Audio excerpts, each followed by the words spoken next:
The phone buzzed against the kitchen counter like an angry wasp. 3 times, 4, 5. I stared at Zara's iPhone, abandoned next to her half-finished coffee and the divorce papers I'd been pretending not to think about for weeks. She was upstairs, shower running, getting ready for another late meeting with her boss. The same boss who'd been texting her at midnight for the past 2 months. My name is Hayes Rellin, and I fix computer security for a living. I find holes in systems that people think are bulletproof. I trace digital footprints that others believe they've erased. It's methodical work that requires patience, attention to detail, and the ability to see patterns that most people miss. The phone buzzed again. MT flashed on the screen. Marlow Trasker, her boss. The smirking, silver-haired CEO who'd made it clear at every company gathering that he thought Zara deserved better than a tech support guy like me. His exact words at last year's Christmas party, delivered with that practiced smile that never reached his eyes. I picked up the phone. The messages were unlocked. Zara had always been careless with passwords, using our daughter's birthdays for everything. Emma 2015 opened her entire digital life. Can't wait to see you tonight. Wear the red dress.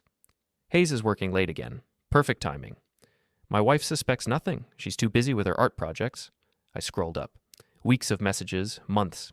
Planning meetings that weren't meetings, hotel reservations, and then, buried in the thread from 3 days ago, something that made my hands shake. Hayes is becoming a problem. We need to accelerate our timeline. Agreed. The sooner we're both free, the better. I've already spoken to my lawyer about custody arrangements. Your lawyer? What about Hayes? What about him? He'll get visitation rights, maybe. I screenshot everything, uploaded it to an encrypted drive, backed it up in 3 separate locations, old habits from my military days when information meant survival. The shower stopped upstairs. I placed the phone exactly where I'd found it, returned to my laptop, and waited. Zara appeared 20 minutes later, stunning in a black cocktail dress I'd bought her for our anniversary. She kissed my cheek, her perfume expensive and unfamiliar. Don't wait up, she said. Big presentation tomorrow. Marlow wants the team to rehearse until we get it perfect. I'm sure he does. She paused at the door, studying my face. Everything okay? You sound strange. Just tired. Long day of keeping other people's secrets safe. She left without another word. I opened my laptop and began to plan. The blue lamp squatted between a laundromat and a tax preparation office like a confession booth for the morally flexible. I'd been coming here for 15 years, ever since Fynn McKay bought the place with his police pension. He served decent whiskey, minded his own business, and had a talent for acquiring information that people thought they'd kept private. You look like someone stole your lunch money, Fynn said, sliding a bourbon across the scarred wooden bar. He was built like a fire hydrant, all shoulders and stubborn muscle, with gray eyes that missed nothing. Worse, someone stole my wife. Zara, I thought you two were solid. So did I. Turns out she's been conducting private meetings with her boss. Very private. Fynn poured himself a matching drink. Marlow Trasker? You know him? Know of him. Guy's got a reputation, collects wives like some people collect stamps. Always trading up for a newer model. I pulled out my phone, showed him the screenshots. Fynn read in silence, his expression growing darker with each message. This is ugly, Hayes. Real ugly. What are you planning to do? That depends. What can you tell me about Trasker? Fynn disappeared into his office, returned with a manila folder thick enough to choke a horse. Started collecting this when he bought the building next door, Fynn said. Thought about opening a second location until I learned who my potential landlord was. Before we dive deeper into this story, I have one small request. Please subscribe, drop a like, comment, and hit that hype button to boost this channel so more people can discover these incredible Reddit stories. The folder contained newspaper clippings, court documents, and what looked like private investigator reports. Marlow Trasker had been married 4 times. Each divorce had been messy, expensive, and involved accusations of infidelity. The pattern was always the same. He'd target married women in vulnerable positions, promise them better lives, then discard them once the novelty wore off. His current wife is Elara, Fynn said, pointing to a society page photo. Artist. Comes from money, which is probably why he's lasted longer with her than the others. Word is, she's got her own interests, if you catch my meaning. What kind of interests? The kind that might make her sympathetic to a fellow victim of her husband's wandering eye. I studied the photo. Elara Trasker was beautiful, in a sharp, intelligent way that suggested she didn't suffer fools gladly. Her smile looked genuine, unlike her husband's practiced smirk. You think she knows? I think she's not stupid. Question is whether she cares enough to do something about it. I close the folder. I need to meet her. That can be arranged. She shows her work at the Meridian Gallery downtown, opening this Friday night. Very social, very public. Perfect. Hayes. Fynn's voice carried a warning. Whatever you're planning, be careful. Trasker's got money, connections, and a mean streak. He's not going to roll over just because you caught him cheating. Neither am I. I left the blue lamp with Elara Trasker's gallery address and a plan that was probably stupid, but felt absolutely necessary. Zara and Marlow thought they were playing chess while I played checkers. Time to show them how wrong they were. The Meridian Gallery occupied the ground floor of a converted warehouse, all exposed brick and industrial lighting designed to make rich people feel edgy. I arrived early, wearing my best suit and the confidence that came from having done my homework. Elara Trasker's paintings covered 3 walls. Abstract pieces that somehow managed to capture specific emotions: rage, betrayal, hope, despair. They were beautiful and disturbing, like looking into someone's unguarded thoughts. You're not the usual gallery crowd. I turned. Elara Trasker stood behind me, elegant in a simple black dress that probably cost more than my monthly salary. Up close, she was even more striking than her photos suggested. Sharp cheekbones, intelligent green eyes, and an aura of controlled intensity that reminded me of a blade wrapped in silk. Hayes Rellin, I said, extending my hand. I work in computer security. Elara, and you're here because? Your husband is having an affair with my wife. She didn't flinch, didn't gasp, didn't even blink. Just studied my face with the same intensity she probably brought to her art. I see. And you thought I should know? I thought you might already know. A smile ghosted across her lips. What gave me away? This painting. I gestured to the piece behind her, a swirl of red and black that seemed to writhe with barely contained fury. It's called Betrayal, and it was finished 3 weeks ago, right around the time my wife started staying late for meetings.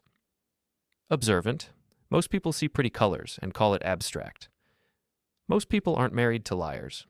She moved closer, studying me with the same attention she'd given her paintings. What do you want, Hayes Rellin? Justice. Or revenge.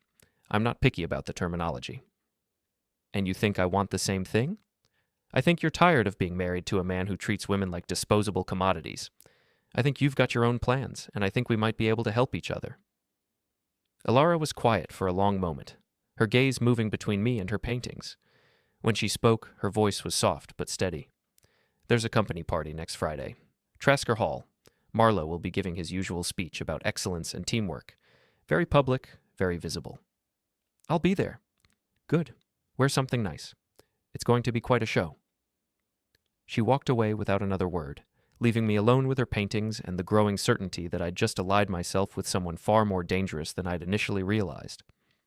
Trasker Hall was everything I'd expected. Marble floors, crystal chandeliers, and enough gold trim to fund a small country's military budget. The company party was in full swing, a carefully orchestrated display of corporate success designed to remind everyone how fortunate they were to work for Marlow Trasker. I arrived alone. Zara had left early, claiming she needed to help set up. Through the crowd, I could see her at Marlow's side, playing the role of devoted employee while he played the magnanimous leader. They moved together with the easy familiarity of people who'd been sharing more than business meetings. Hayes! Cass Morrison appeared at my elbow, already 3 drinks into the evening. She worked in HR, which made her the unofficial keeper of office gossip and professional indiscretions. I didn't expect to see you here. Wouldn't miss it. Zara's been so excited about this party. Oh, she's been excited about something, all right. Cass giggled, the sound sharp with malice.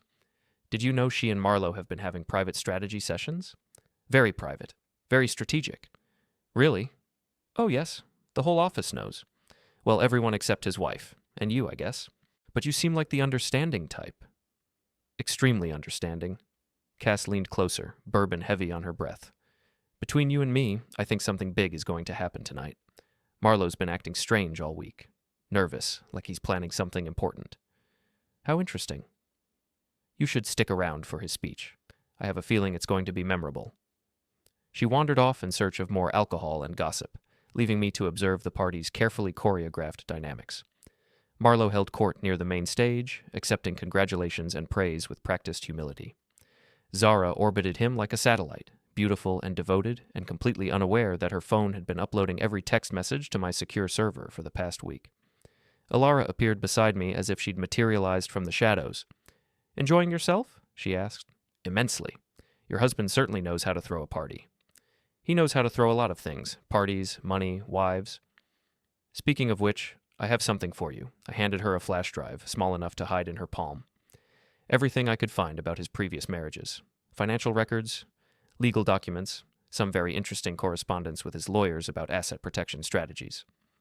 She pocketed the drive without looking at it. "And I have something for you. Marlow's planning to announce his divorce tonight. Public humiliation is his specialty. He thinks it makes him look decisive. And Zara? We'll be standing right beside him when he does it, the devoted employee comforting her boss through his difficult transition." I felt something cold settle in my chest. Not anger, exactly. Something more focused, more purposeful. "How long do we have?" 10 minutes, maybe 15. "Then we better get started."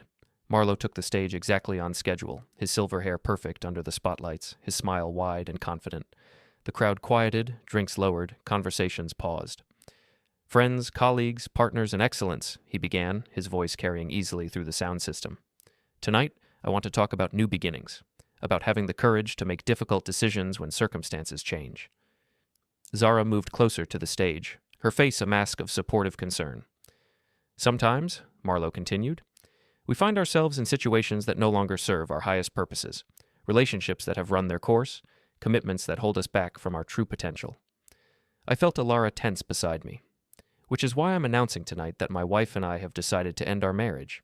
It's been a difficult decision, but we both agree that we've grown in different directions." The crowd murmured, a mixture of surprise and anticipation. This was gossip gold, the kind of public drama that would fuel office conversations for months. "But," Marlow raised his hand for silence, "every ending creates space for a new beginning, and I'm happy to share that beginning with someone who has become very special to me, someone who represents everything I value in a partner: intelligence, ambition, and unwavering loyalty." He gestured toward Zara, who stepped forward with a smile that could have powered the building's lighting. "Ladies and gentlemen, I'd like you to meet the future Mrs. Marlow Trasker." The applause was polite but uncertain. Office romances were common enough, but this felt different, messier, more complicated. Marlow pulled Zara onto the stage, kissed her cheek, and turned back to the microphone. "I know some of you might have questions about the timeline, the circumstances, the impact on our professional relationships. All I can say is that love doesn't follow corporate policy manuals. Sometimes it just happens, and when it does, you have to be brave enough to follow your heart." He paused, scanning the crowd with that practiced smile. "Of course, this does mean some changes will be necessary. Zara's current marriage, for instance, was already ending. Her husband is a good man, I'm sure, but sometimes good isn't enough. Sometimes a woman needs someone who can match her ambition, support her dreams, help her reach her full potential." The crowd was completely silent now, sensing that they were witnessing something unprecedented. "I've met Hayes Rellin several times at company functions. Nice enough fellow. Works in computer support, I believe. Technical work. Very practical. But Zara deserves more than practical. She deserves extraordinary." That was my cue. I stepped forward, moving through the crowd with the deliberate calm I'd learned in the military. People shifted aside, creating a path toward the stage. Marlow noticed the movement, his smile faltering slightly as he recognized me. "Ah, Hayes, perfect timing. I was just explaining to everyone how much Zara deserves someone who can truly appreciate her qualities." I reached the base of the stage, looked up at him with what I hoped was a pleasant expression. "Funny you should mention appreciation, Marlow. I was having a similar conversation with your wife yesterday, about how much she deserves someone who can truly appreciate her qualities." The silence that followed was so complete I could hear the air conditioning cycling on. "We had quite a long talk about it, actually, over dinner, at that little Italian place on 5th Street. You know the one, where you took Zara last Tuesday." Marlow's smile had frozen into something that looked more like a grimace. "Very romantic spot," I continued, my voice carrying clearly in the absolute quiet. "Elara mentioned that you'd recommended it, said it was one of your favorites for intimate conversations." I turned to scan the crowd, found Elara near the back, and gestured toward her. "Elara, would you like to join us? I think everyone would be interested in hearing about our dinner conversation." She moved through the crowd with the same deliberate grace I'd used, her black dress making her look like an elegant shadow against the party's golden lighting. When she reached the stage, she climbed the steps without invitation and took the microphone from her husband's unresisting hand. "Hello, everyone," she said, her voice steady and clear. I'm Elara Trasker, soon to be Elara Morrison again, actually. I'll be returning to my maiden name after the divorce.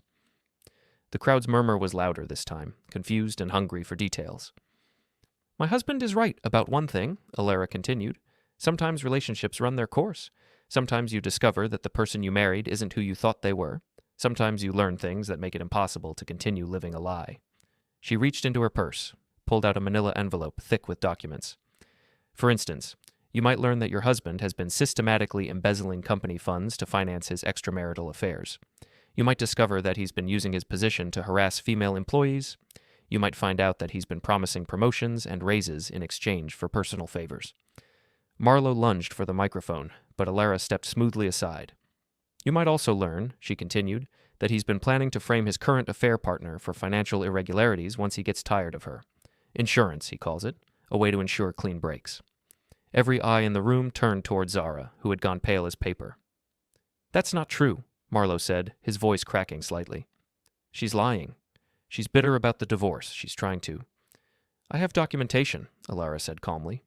Financial records, email correspondence, recorded conversations, everything authenticated and verified by independent forensic accountants. She handed the envelope to Zara Rellin, the company's HR director, who had appeared at the base of the stage as if summoned by the scent of professional scandal. I think you'll find it makes for fascinating reading, Elara told her. I stepped closer to the stage, looked up at Zara with what I hoped was a sympathetic expression. Did you know about the insurance policy, honey? About how he's been setting you up to take the blame when this all falls apart? Zara's mouth opened and closed without sound. Because I have to admit, I'm curious. When you were planning our divorce, when you were discussing custody arrangements with his lawyers, did he mention that part of the plan? The part where you end up unemployed and possibly facing criminal charges? Hayes, I can explain. Oh, I'm sure you can. You're very good at explanations, very creative, but I'm more interested in what Marlow has to say. I turned back to him, noting how his confident smile had completely disappeared. See, here's what I don't understand, Marlow.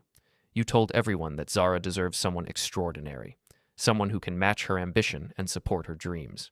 But according to these documents, your plan was to destroy her career and reputation the moment she became inconvenient. That's not... She's twisting everything. So you're saying your wife is lying? That these documents are fabricated? That the recorded conversations are fake? Marlow looked around the room, searching for allies or escape routes. He found neither. I think, Zara Rellin said from the base of the stage, we need to continue this conversation in a more private setting. Marlow, Zara, I'll need you both in my office first thing Monday morning. Don't make any travel plans. The party was over.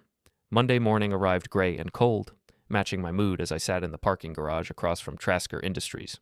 I'd taken a personal day, ostensibly to deal with family matters, actually to watch the final act of a drama that had consumed my life for weeks. Zara had spent the weekend alternating between tears, rage, and desperate attempts at explanation. She'd slept in the guest room, emerging only to make phone calls to lawyers I was pretty sure she couldn't afford. I'd listened to her side of every conversation through the baby monitor I'd relocated from Emma's room. The calls hadn't gone well. At 8:30 sharp, I watched Marlow's silver Mercedes pull into his reserved parking space. He sat behind the wheel for several minutes, probably gathering courage or reviewing his legal strategy. When he finally emerged, he looked like a man walking to his own execution. Zara arrived 10 minutes later in her red Honda, the one with the loose brake line I'd noticed during my weekend maintenance check. Nothing dangerous, just inconvenient enough to require expensive repairs. She moved with the jerky, desperate energy of someone who knew they were in serious trouble but hadn't quite accepted how serious. I waited until they'd both disappeared into the building, then made my way to the lobby. The Trasker Industries building was impressive in the way that expensive things often are. Lots of marble, brass, and glass designed to intimidate visitors and reassure investors. I'd been here dozens of times for company functions, but today it felt different, smaller, less imposing. Fynn was waiting by the elevator bank, dressed in his best suit and wearing the expression of a man who'd been looking forward to this moment for a very long time. How do you think it's going up there? I asked. About as well as you'd expect. Vera's been preparing for this meeting since Saturday. She's got forensic accountants, legal counsel, and a representative from the board of directors. This isn't going to be a conversation, it's going to be a reckoning. And Elara? Upstairs with her lawyers. Turns out she's been planning this for months. The gallery opening, meeting you, even the timing of the party announcement. She orchestrated the whole thing. I felt a chill of recognition. She used me. Same way Marlow used Zara. Same way Zara used you. Difference is, Elara's better at it. The elevator arrived with a soft chime. We rode to the 15th floor in silence, emerging into a reception area that buzzed with nervous energy. Employees clustered in small groups, whispering and glancing toward the conference room where their boss's career was being systematically dismantled. Cass Morrison appeared beside us, her eyes bright with excitement. "Hayes! I can't believe you're here! This is incredible! Vara's been in there for 2 hours with Marlow and Zara. We can hear shouting through the walls." "What kind of shouting?" "The desperate kind. Marlow's trying to blame everything on Zara. Says she seduced him, manipulated him, forged documents. Zara's saying he threatened her job if she didn't cooperate. It's ugly." Through the conference room's glass walls, I could see figures moving around a large table. Vara Roval sat at the head, flanked by lawyers and executives I didn't recognize. Marlow paced near the windows while Zara hunched in a chair, her perfect posture finally broken. "How much trouble are they in?" I asked. "Financially, professionally, personally? Take your pick. The embezzlement charges alone are going to destroy them both, but the harassment allegations are what's really going to hurt. Turns out Zara wasn't Marlow's first victim, just his most recent." The conference room door opened. Elara emerged first, followed by a man in an expensive suit who was probably her lawyer. She moved with the same controlled grace I'd admired at the gallery, but now it looked predatory rather than elegant. She spotted me across the reception area and walked over, her heels clicking against the marble floor like a countdown timer. "Hayes, I wasn't sure you'd come. Wouldn't miss it. How did it go?" "Better than expected. Marlow's been terminated, obviously. The board voted unanimously. Zara's being prosecuted for her role in the financial irregularities. Her cooperation with the investigation might reduce her sentence, but she's definitely going to prison." "And you?" "I'm getting a very generous divorce settlement. Turns out adultery and embezzlement violate the fidelity clauses in our prenuptial agreement. I'll be keeping the house, the art collection, and most of his liquid assets." "Congratulations." She studied my face, probably looking for signs of judgment or disapproval. "You think I'm cold?" "I think you're effective." Marlow destroyed 4 marriages before mine. He ruined careers, reputations, lives. Someone had to stop him. And Zara? Was a willing participant in her own destruction. I didn't force her to have an affair with a married man. I didn't make her help him steal company money. I just made sure there were consequences. The conference room door opened again. Marlow emerged, flanked by security guards, and looking like he'd aged 10 years in the past 2 hours. His silver hair was disheveled, his perfect smile replaced by the stunned expression of a man who'd finally encountered a problem he couldn't charm his way out of. He saw me watching and changed direction, approaching with the desperate energy of someone making a last stand. "Hayes, thank God. You have to help me. Your wife, she's lying about everything. I never threatened her, never forced her to do anything. She came to me, she seduced me. You have to tell them." "Tell them what, Marlow?"